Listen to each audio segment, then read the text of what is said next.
Penguin Random House Audio presents Little Fires Everywhere by Celeste Ng. Read for you by Jennifer Lim. To those out on their own paths, setting little fires.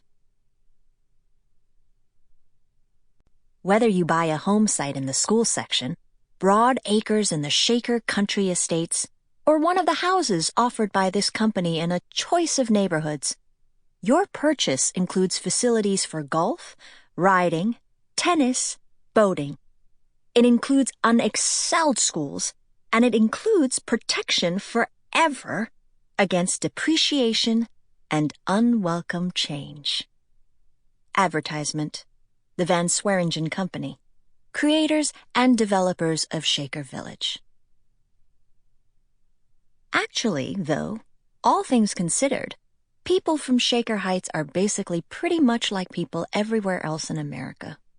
They may have 3 or 4 cars instead of 1 or 2, and they may have 2 television sets instead of 1. And when a Shaker Heights girl gets married, she may have a reception for 800, with the Meyer Davis Band flown in from New York, instead of a wedding reception for 100 with a local band. But these are all differences of degree rather than fundamental differences. "We're friendly people and we have a wonderful time," said a woman at the Shaker Heights Country Club recently. And she was right. For the inhabitants of Utopia do, in fact, appear to lead a rather happy life. The Good Life in Shaker Heights. Cosmopolitan, March 1963. 1. Everyone in Shaker Heights was talking about it that summer. How Isabel, the last of the Richardson children, had finally gone around the bend and burned the house down. All spring the gossip had been about little Mirabelle McCullough, or, depending which side you were on, Mei Ling Chow. And now, at last, there was something new and sensational to discuss. A little after noon on that Saturday in May, the shoppers pushing their grocery carts in Heinen's heard the fire engines wail to life and careen away toward the duck pond. By 12:15, there were 4 of them parked in a haphazard red line along Parkland Drive, where all 6 bedrooms of the Richardson house were ablaze, and everyone within a half-mile could see the smoke rising over the trees like a dense, black thundercloud. Later, people would say that the signs had been there all along, that Izzy was a little lunatic, that there had always been something off about the Richardson family, that as soon as they heard the sirens that morning, they knew something terrible had happened. By then, of course, Izzy would be long gone, leaving no one to defend her, and people could, and did, say whatever they liked. At the moment the fire trucks arrived, though, and for quite a while afterward, no one knew what was happening. Neighbors clustered as close to the makeshift barrier, a police cruiser parked crosswise a few hundred yards away, as they could, and watched the firefighters unreel their hoses with the grim faces of men who recognized a hopeless cause. Across the street, the geese at the pond ducked their heads underwater for weeds, wholly unruffled by the commotion. Mrs. Richardson stood on the tree lawn, clutching the neck of her pale blue robe closed. Although it was already afternoon, she had still been asleep when the smoke detectors had sounded. She had gone to bed late and had slept in on purpose, telling herself she deserved it after a rather difficult day.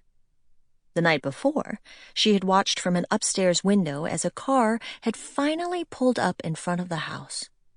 The driveway was long and circular, a deep horseshoe arc bending from the curb to the front door and back, so the street was a good 100 feet away, too far for her to see clearly. And even in May, at 8 o'clock, it was almost dark besides.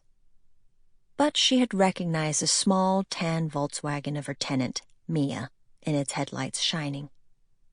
The passenger door opened and a slender figure emerged, leaving the door ajar. Mia's teenage daughter, Pearl. The dome light lit the inside of the car like a shadow box, but the car was packed with bags nearly to the ceiling, and Mrs. Richardson could only just make out the faint silhouette of Mia's head. The messy top knot perched at the crown of her head. Pearl bent over the mailbox, and Mrs. Richardson imagined the faint squeak as the mailbox door opened, then shut. Then Pearl hopped back into the car and closed the door. The brake lights flared red, then winked out, and the car puttered off into the growing night. With a sense of relief, Mrs. Richardson had gone down to the mailbox and found a set of keys on a plain ring, with no note. She had planned to go over in the morning and check the rental house on Winslow Road, even though she already knew that they would be gone. It was because of this that she had allowed herself to sleep in.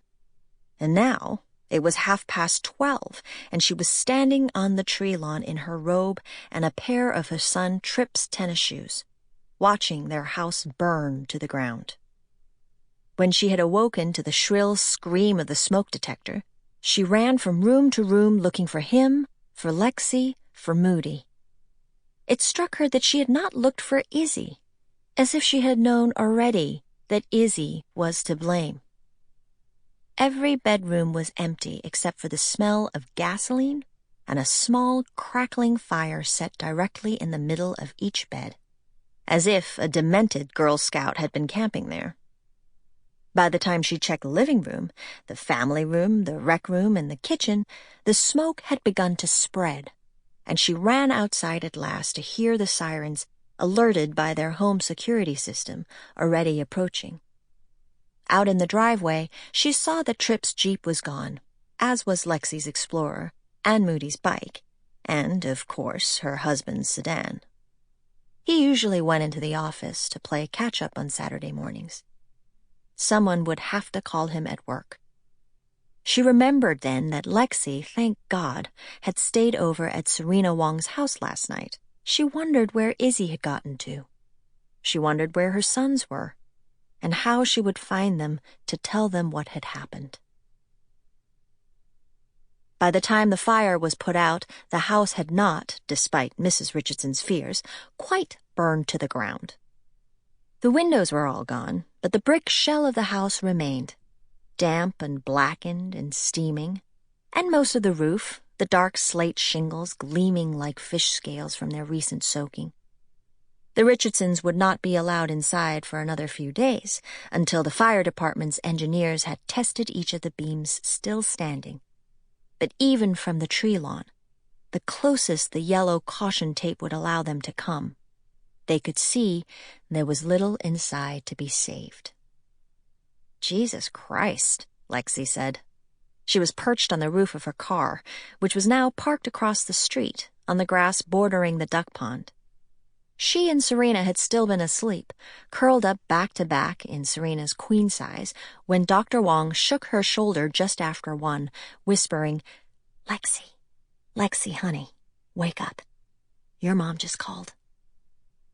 They had stayed up past 2 a.m. talking, as they had been all spring, about little Mirabelle McCullough, arguing about whether the judge had decided right or wrong, about whether her new parents should have gotten custody or if she should have been given back to her own mother. "Her name isn't even really Mirabelle McCullough, for God's sake," Serena had said at last, and they'd lapsed into sullen, troubled silence until they both fell asleep. Now, Lexi watched the smoke billow from her bedroom window, the front one that looked over the lawn, and thought of everything inside that was gone. Every T-shirt in her dresser, every pair of jeans on her closet, all the notes Serena had written her since the 6th grade, still folded in paper footballs, which she'd kept in a shoebox under her bed. The bed itself, the very sheets and comforter charred to a crisp. The rose corsage her boyfriend, Brian, had given her at homecoming, hung to dry on her vanity. The petals darkened from ruby to dried blood red.